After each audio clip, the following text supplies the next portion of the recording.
मैं doctor R के पुरोहित, आपका स्वागत है। आज राजनीतिक संस्कृति पर चर्चा करेंगे। राजनीतिक संस्कृति जैसे हम कहते हैं, अपने दैनिक बोलचाल में, व्यवहार में देखते हैं, पाते हैं, हम कहते हैं कितना सुसंस्कृत व्यक्ति है, और इसका श्रेय हम अपने माता पिता, परिवार और उसके वातावरण को देते हैं। संस्कृति हमको अच्छा बनाती है, संस्कृति हमको अच्छा काम करने के लिए प्रेरित करती है। और भारतीय संस्कृति तो पूरी दुनिया भर में प्रसिद्ध है कि जैसे कहा जाता है, अपराध से घृणा करो, अपराधी से नहीं। वसुधैव कुटुम्बकम, पूरी दुनिया एक परिवार है। विश्व शांति का संदेश, ये भारतीय संस्कृति के मूल तत्व हैं। सर्वे भवन्तु सुखिनः, सर्वे सन्तु निरामयः, ये सब भारतीय संस्कृति के भिन्न अंग हैं। इन चीजों को छोड़ दिया जाए तो भारतीय संस्कृति में और कुछ भी नहीं बचेगा। ये उसके मूल तत्व हैं, मूल आधार है। राजनीतिक संस्कृति का जहां तक प्रश्न है, जब द्वितीय विश्व युद्ध के बाद के वर्षों में नए नए देश स्वतंत्र होने लगे, उपनिवेश स्वतंत्र होने लगे, इन देशों में स्वतंत्रता के बाद प्रजातांत्रिक सरकारों की स्थापना हुई। इन प्रजातांत्रिक सरकारों ने इन देशों में थोड़े समय तक काम किया, मतलब आर्थिक और संरचनात्मक दृष्टि से इन देशों ने शून्य से शुरू किया था अपनी विकास यात्रा। लेकिन एशिया के, अफ्रीका के और लैटिन अमेरिका के अधिकांश देशों में प्रजातांत्रिक व्यवस्था सफल नहीं हो पाई। क्यों? जनता ये सोचती थी कि ये सब चीजें हमारे हित की, हर चीज तत्काल हमको मिलनी चाहिए, लेकिन सरकार के पास सभी प्रकार के साधन की कमी थी, उसके पास पैसा नहीं था, क्योंकि साम्राज्यवादी देशों ने पूरा नींबू के समान निचोड़ करके इन देशों का शोषण किया था।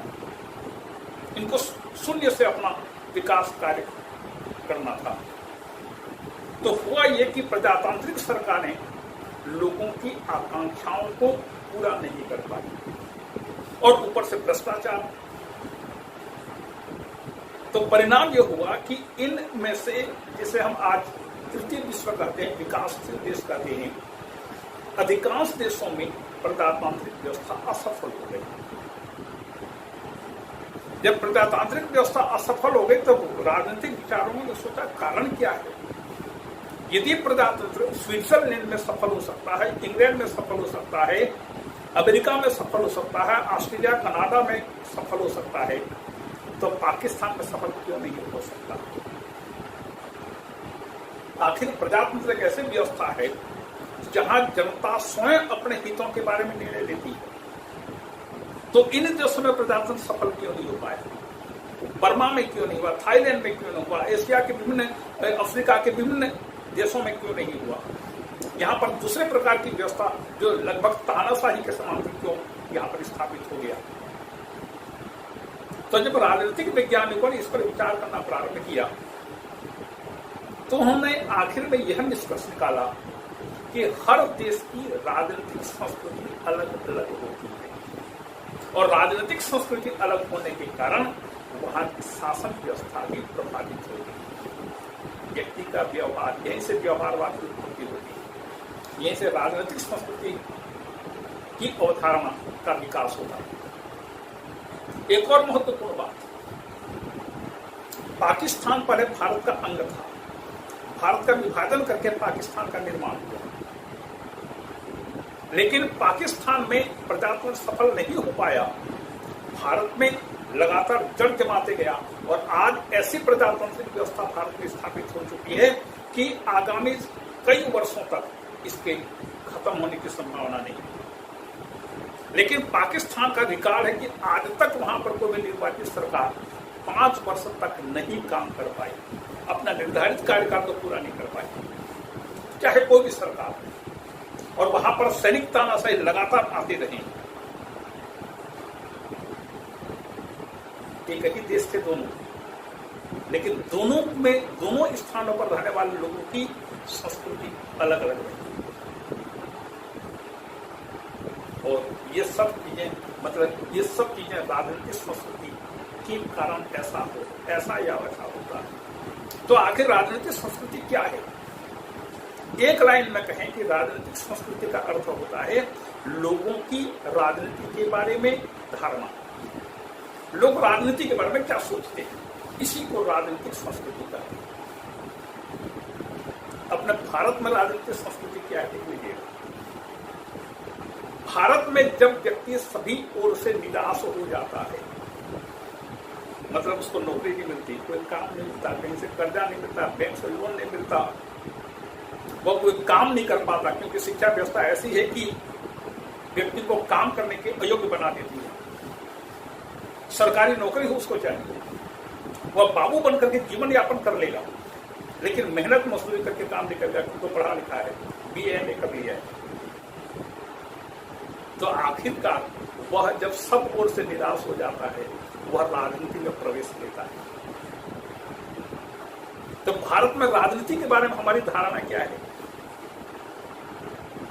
क्या यह सेवा का एक जरिया है, या यह कमाई का एक जरिया है, या गलत सही काम करके अपने आप को स्थापित करने का एक माध्यम है?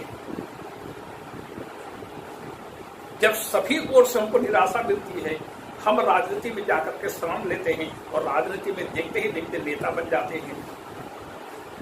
वह नेता क्या भारत में प्रवृत्ति है, वह नेता क्या जो 2-4 बार जेल में गया हो, ऐसे व्यक्ति राजनीति में भाग ले रहे हैं। ये हमारी राजनीति के बारे में अवधारणा है। तो हम राजनीति के बारे में क्या धारणा रखते हैं, इसको राजनीतिक संस्कृति कहते हैं। आमंड पावेल ने राजनीतिक संस्कृति को परिभाषित करते हुए कहा है कि राजनीतिक संस्कृति राजनीतिक व्यवस्था के लोगों की राजनीति के प्रति मनोवृत्ति या अभिवृत्ति, राजनीति के प्रति, और राजनीति के प्रति है तो राजनीतिक व्यवस्था के प्रति भी एक धारणा बन जाएगी। तो राजनीति के प्रति, राजनीतिक व्यवस्था के प्रति जो अभिवृत्ति होती है, जो धारणा होती है, उसको राजनीतिक संस्कृति का नाम आमंड पावेल देते हैं। दूसरी परिभाषा लुसियन पाई की। लुसियन पाई कहता है कि राजनीतिक संस्कृति मनोवृत्ति, विश्वास, मनोभाव, ये अलग अलग चीजें। मनोवृत्ति, मन में आपके मन में राजनीति के बारे में क्या विचार है, आप किस चीज पर विश्वास करते हैं और मन के भाव को किस प्रकार से आप अभिव्यक्त करते हैं, का ऐसा पुंज है जो राजनीतिक क्रियाओं को अर्थ और सुचारुता प्रदान करता है राजनीतिक कार्यों को। यदि व्यक्ति चुपचाप बैठा रहेगा, निष्क्रिय होकर के केवल देखते रहेगा शासन की ओर कि शासन क्या कर रही है, तो फिर देश चलेगा कैसे? अथवा कोई व्यक्ति राजनीति में रुचि लेकर के या सरकार जो कर रही है क्या करना चाहिए, इसके बारे में यदि वह रुचि लेता है तो राजनीतिक व्यवस्था अच्छी तरह से चलेगी। तो एक तरफ निष्क्रियता है, दूसरी तरफ सक्रियता है। सक्रियता मांग है, सक्रियता आवश्यकता है, सक्रियता प्रजातंत्र का मूल आधार है और प्रजातंत्र राजनीतिक व्यवस्था का नाम है। और अर्थ और सुचारुता प्रदान करता है तथा राजनीतिक व्यवस्था में व्यवहार को निरूपित करने वाली धारणा और नियमों को बनाता है। राजनीतिक व्यवस्था में व्यवहार सक्रिय है या निष्क्रिय है? क्या वह केवल निवेश पर ध्यान न देकर के निर्गत की ओर अपेक्षा को भरी दृष्टि से देखता है? राजनीतिक व्यवस्था के संचालन के लिए निवेश का होना जितना जरूरी है, निर्गत का भी होना आवश्यक है। निवेश मतलब मांग रखना, उसका समर्थन करना निवेश, और निर्गत का मतलब शासन के द्वारा निर्णय लेना उस विषय पर। तो हमारी दृष्टि यदि केवल निर्गत पर है कि शासन को इस पर काम करना चाहिए, निर्णय लेना चाहिए, व्यवस्था करनी चाहिए, ये यदि हम सोचते रहें तो राजनीतिक व्यवस्था अच्छी तरह से चल नहीं सकती। तो इन सब का जो मिला जुला एक रूप है उसको लुसियन पाई राजनीतिक संस्कृति का नाम देता है। मतलब राजनीतिक संस्कृति का अर्थ होता है लोगों की राजनीति के प्रति धारणा। हम राजनीतिक विज्ञान पढ़ते हैं, लेकिन क्या हम में से कोई व्यक्ति राजनीतिक व्यवस्था में, राजनीतिक क्रियाकलापों में भाग लेता है? नहीं। हम राजनीति को एक विषय के रूप में अध्ययन करते हैं। तो विषय के रूप में अध्ययन करना अलग है, राजनीतिक गतिविधियों में भाग लेना दूसरी चीज है। राजनीति को विषय के रूप में अध्ययन करना विज्ञान है, और राजनीतिक क्रियाकलापों में भाग लेना, राजनीति में सक्रिय होकर काम करना, यह व्यावहारिक राजनीति। अब देखें राजनीतिक संस्कृति के लक्षण। पहला है अनुभवी विश्वास। राजनीति के बारे में उसका अनुभव क्या करता है? राजनीति के बारे में वह, इसके पहले विश्वास, राजनीति के बारे में उसका अनुभव क्या करता है? वह अपेक्षा जो करता था, उस अपेक्षा को राजनीतिक व्यवस्था कहां तक पूरा कर पाई है? मान लीजिए व्यक्ति के हितों की पूर्ति राजनीतिक व्यवस्था के द्वारा की जाती है, तो उसका दृष्टिकोण राजनीतिक व्यवस्था के प्रति सकारात्मक होगा। और यदि मान लीजिए राजनीतिक व्यवस्था उसके हितों को पूरा नहीं करता, तो उसकी दृष्टि नकारात्मक होगी। अनुभव की बात है, जैसा अनुभव वैसा ही व्यवहार।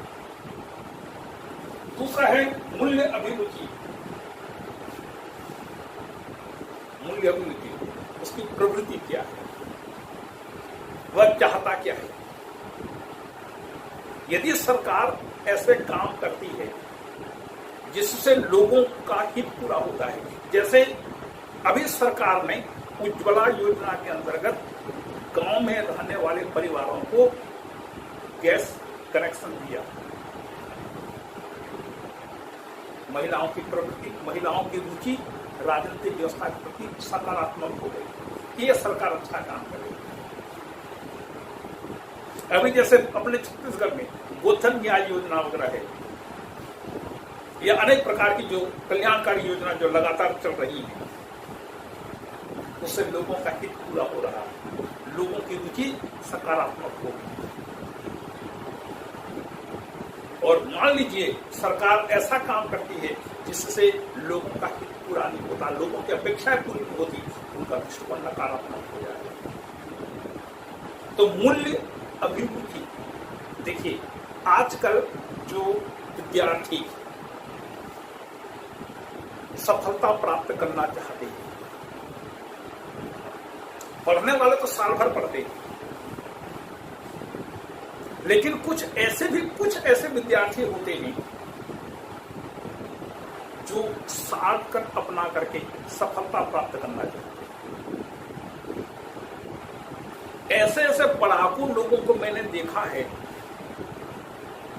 कि साइकिल चलाते हुए गांव से लड़के आते हैं परीक्षा देने के लिए, साइकिल चलाते हुए आते हैं और साइकिल का हैंडल एक हाथ में पकड़े, दूसरे हाथ में पुस्तक पढ़ते पढ़ते आते हैं। ऐसे पढ़ाकू लड़कों को मैंने देखा है। और यदि मान लीजिए उनके गार्जियन के साथ वो आ रहे हैं, वो स्कूटी में या तो मोटरसाइकिल में, तो मोटरसाइकिल में पीछे बैठे बैठे पढ़ते हुए मैंने लड़कों को देखा है। तो उनके हाथ में क्या होता है? टेक्स्ट बुक नहीं रहता, गाइड बुक रहता है। सफलता पाने की जो सीढ़ी होती है लंबी होती है, सफलता का कोई शॉर्टकट नहीं होता।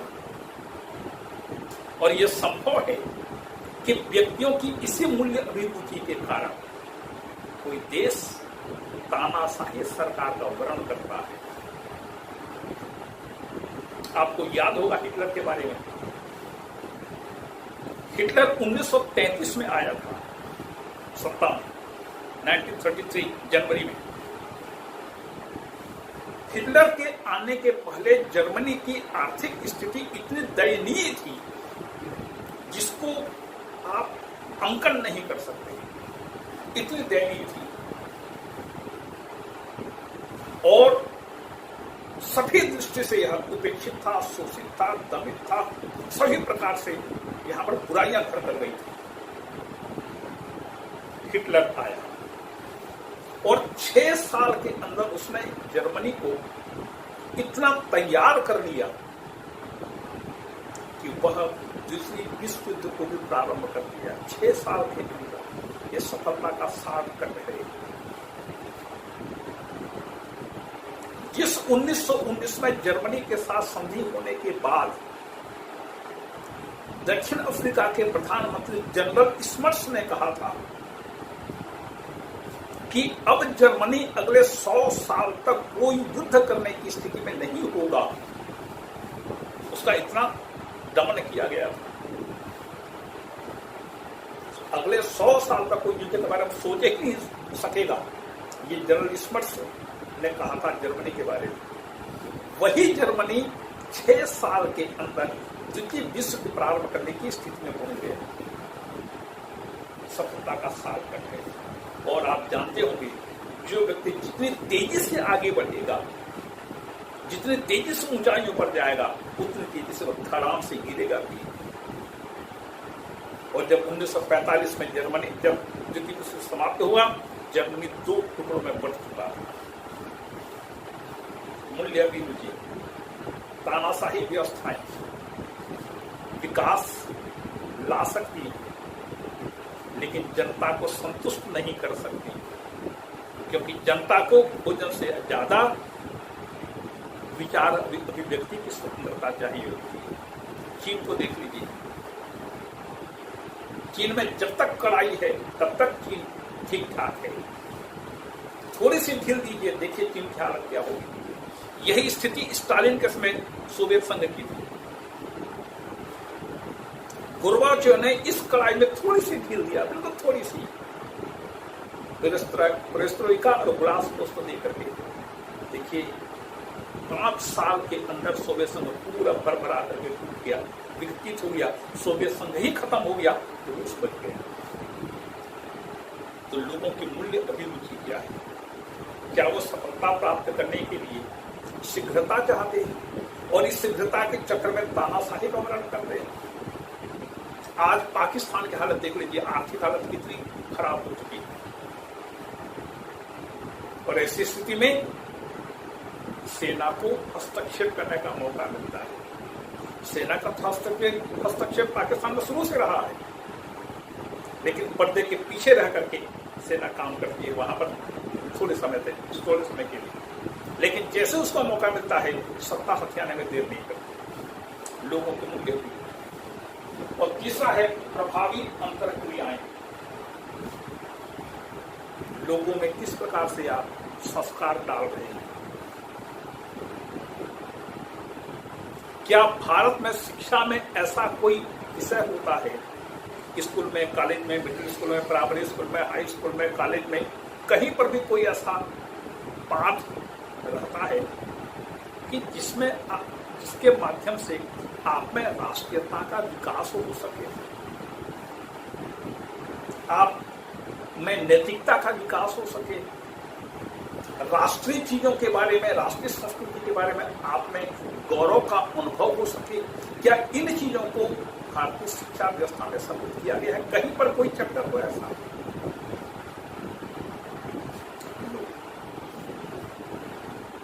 लेकिन फिर भी जब अंग्रेजी शासन काल था, लोगों में ये राष्ट्रीयता की भावना टूट टूट कर भरी गई थी लोगों में।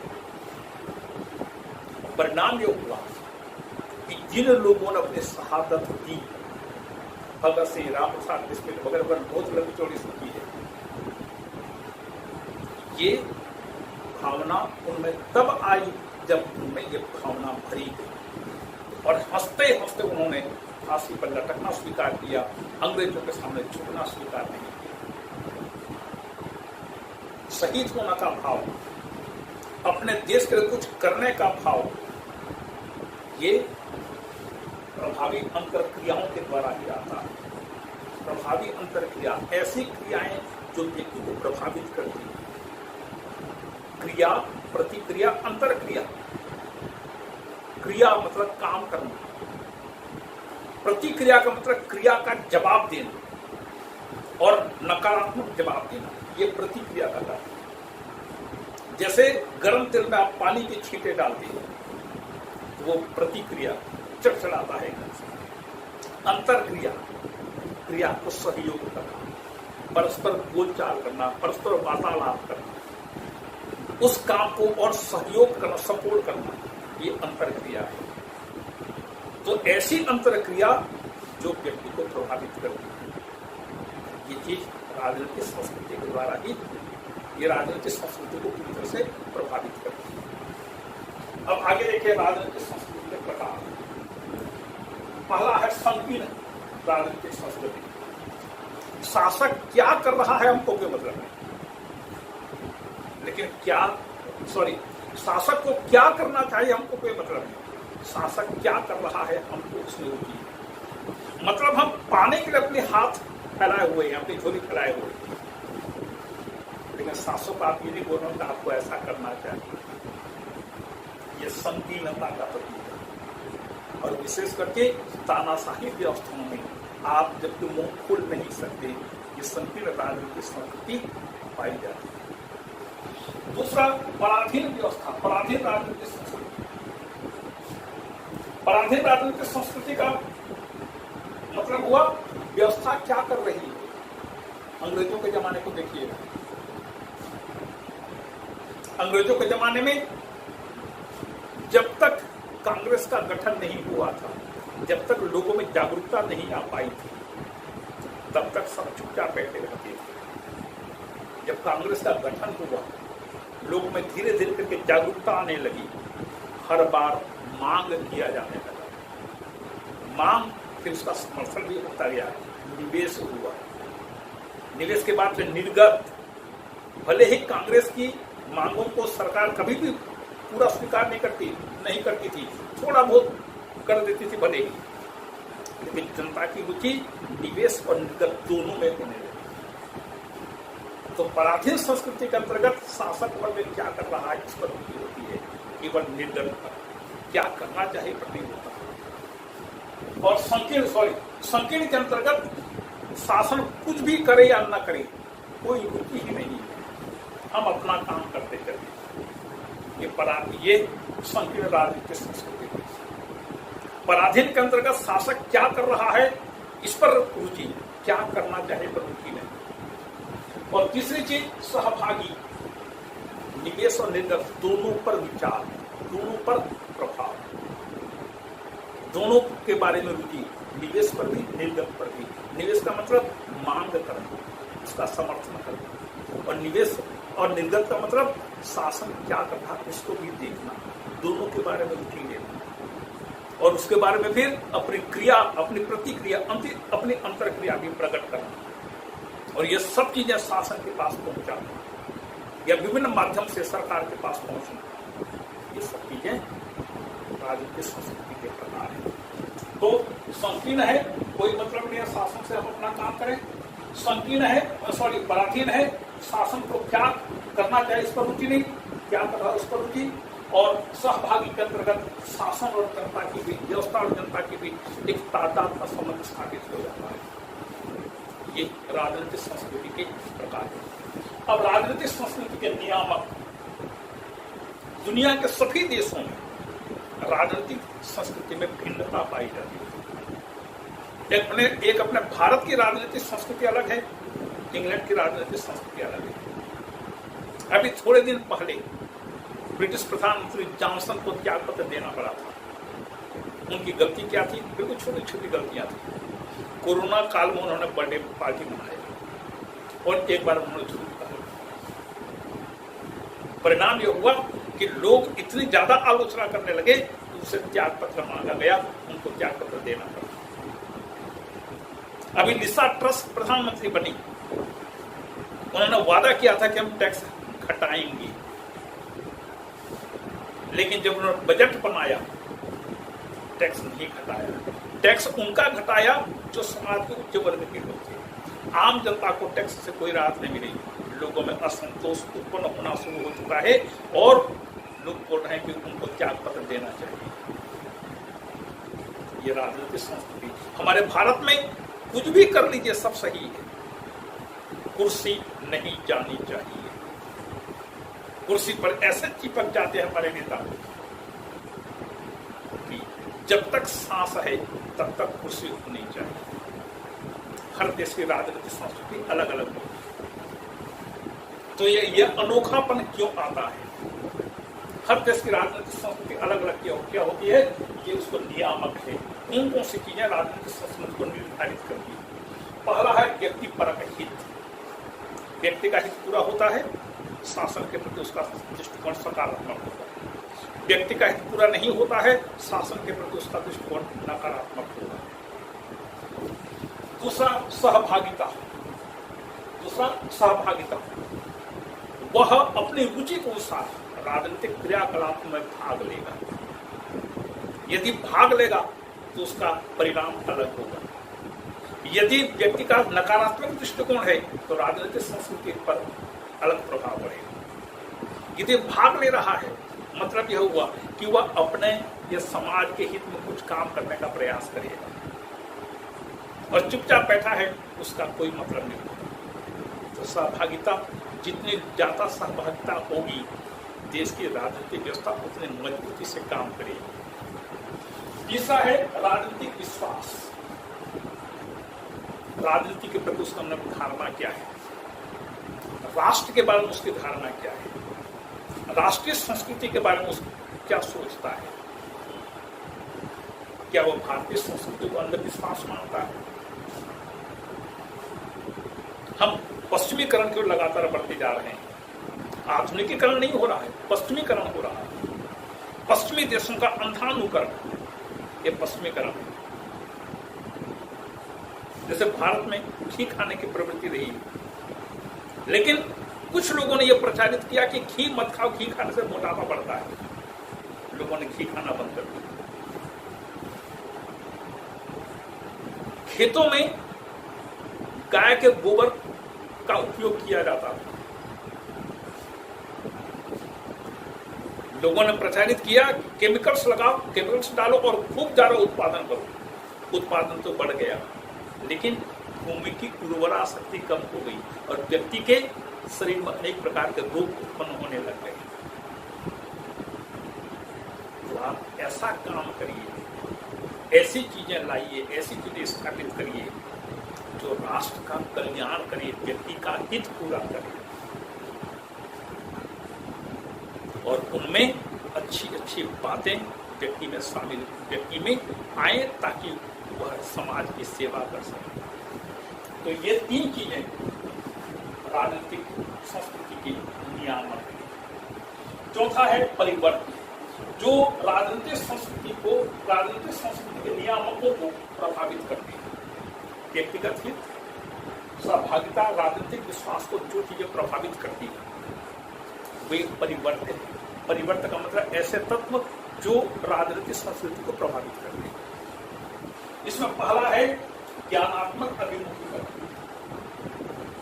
ज्ञानात्मक, किसी घटना के बारे में, कोई राजनीतिक घटना के बारे में वह क्या धारणा बनाता है। सबसे पहली बात यह है उसको कैसी सूचना मिलती है। सही सूचना हो सकती है, गलत सूचना मिल सकती है, लेकिन वह जो सुनता है अनेक प्रकार के स्रोतों से, उसी से उसके मन में एक धारणा बनती है। ज्ञानात्मक अभिमुखीकरण। अभिमुखीकरण का मतलब होता है झुकाव। जैसा ज्ञान होगा उसका झुकाव उसी प्रकार से होगा, सकारात्मक, नकारात्मक। दूसरा है भावनात्मक अभिमुखीकरण। भावना के द्वारा, यदि राजनीतिक उसकी रुचि है तो वह बढ़ चढ़ करके हिस्सा लेगा। इसी आधार पर उसकी सक्रियता या निष्क्रियता काम करती है। कोई व्यक्ति सक्रिय होता है राजनीति में, मतलब यह है कि उसके हितों की पूर्ति हो रही है, और निष्क्रिय होते जा रहा है मतलब यह हुआ कि उसके हितों की पूर्ति नहीं हो रही है। यदि सहभागिता लगातार बढ़ती जा रही है, उसकी रुचि लगातार बढ़ती जा रही है, मतलब राजनीतिक संस्कृति उसमें ऐसा प्रभाव डाल रहा है कि वह अपने हितों को पूरा कर पा रहा है। और तीसरा है मूल्यांकनात्मक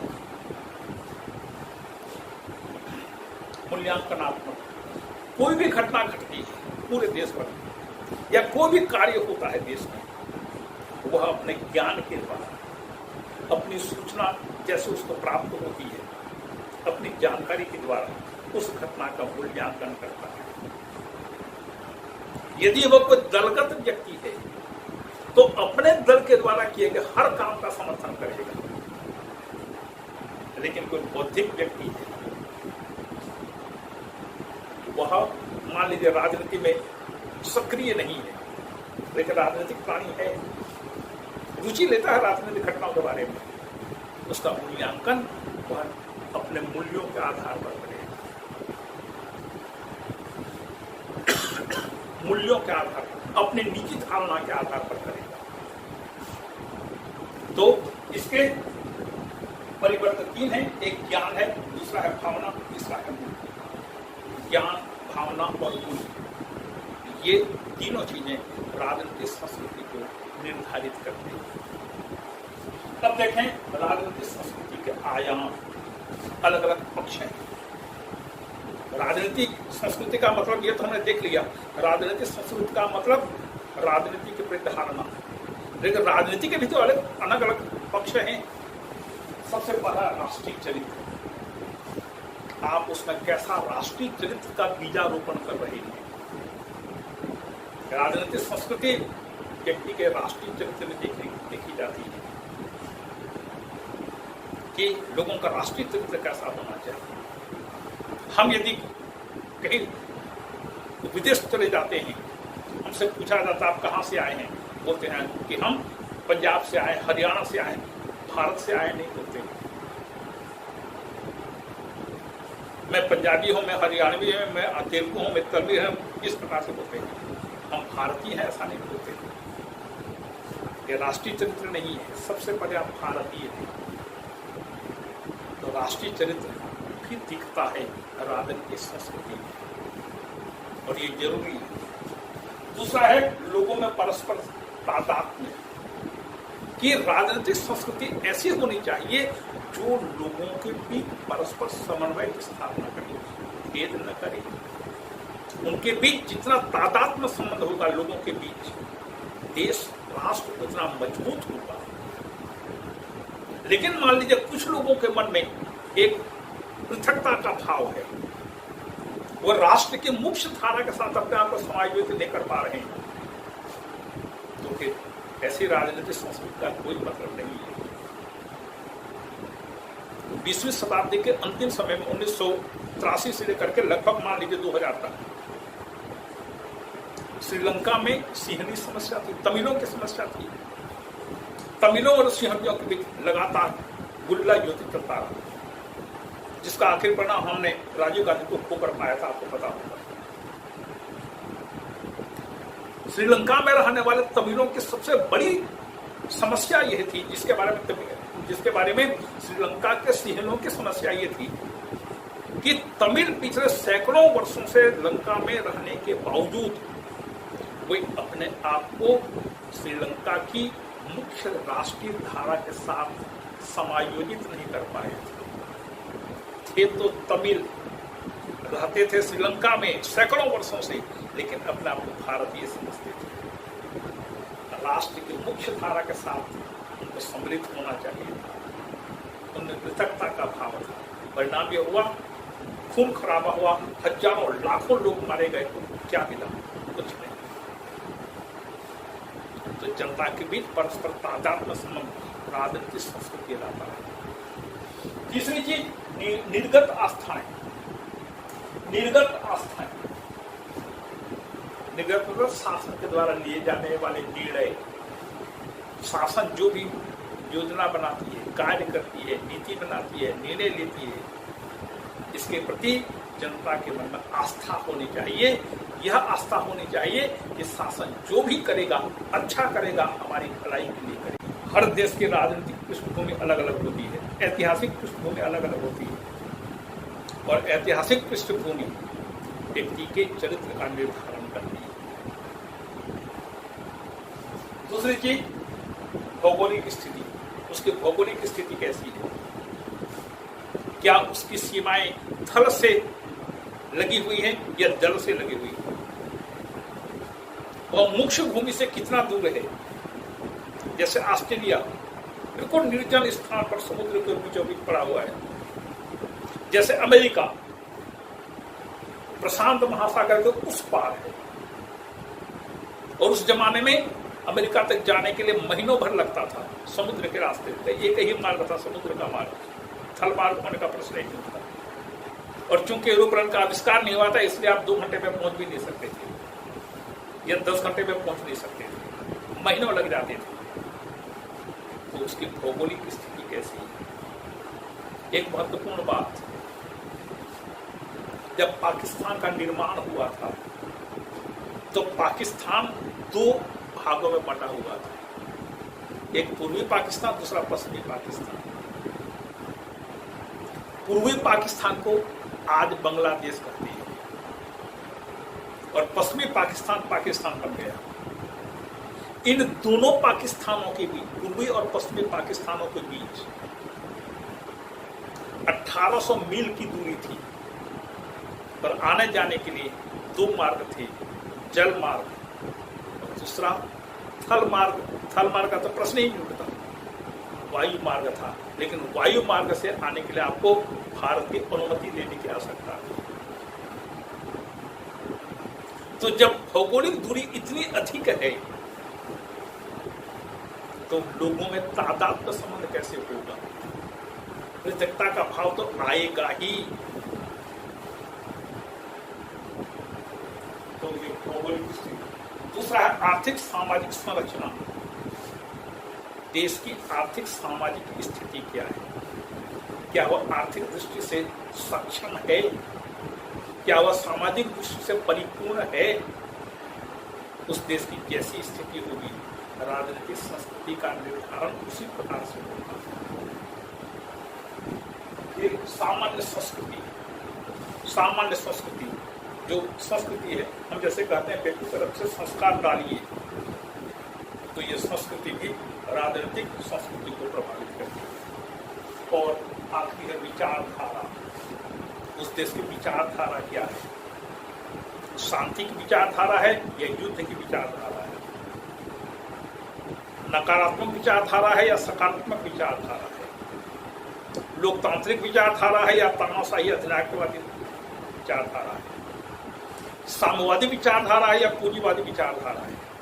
उस देश की जैसी विचारधारा होगी, राजनीतिक संस्कृति उसी प्रकार से बनेगी। ये है राजनीतिक संस्कृति का चैप्टर। इसी के साथ राजनीतिक संस्कृति का चैप्टर समाप्त हुआ और बीए भाग 2 राजनीतिक विज्ञान का पेपर 2 छत्तीसगढ़ में विश्वविद्यालयों का जो सिलेबस है उसके अनुसार ये पूरा पेपर कवर हुआ। अब आप सभी को धन्यवाद।